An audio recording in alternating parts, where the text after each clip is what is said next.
అరే చీకట్లా కన్ను కొడితే అయిపోవాలరా, నోరు తెరిచి రప్ప రప్ప ఎన్నిసార్లు అంటారు? సిగ్గు శరం ఉండాలి మనకి. ఎన్నిసార్లు అంటారు? అది ఇక అదే పని. చీకట్లో చేయాల్సిన పనులు కూడా పట్టపగల అసహ్యంగా. ఏంటిది? రప్ప రప్పని చీకట్లో జరిగిపోవాలి. చెప్పేవాడు ఎవడో చేయడు. కరిసే కుక్క మొరగదు, మురిగే కుక్క కరవదు. అది తెలుసుకోండి కొంచెం. కలిసే కుక్క సైలెంట్కి వచ్చి లటక్కని కలుస్తుంది. నీకు చేతనైతే రేపు గవర్నమెంట్ వచ్చిన తర్వాత ఎవడెవడు తప్పుడు వేషాలు వేసాడో ఆయన కరిసేయి.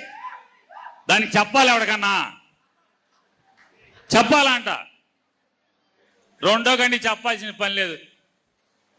జరిగిపోవాలి. తర్వాత మీరందరూ కలిసి పలకరించాలి. ఎట్లా జరిగింది, ఏం జరిగింది, ఎవరు చేశాడని వెళ్ళండి.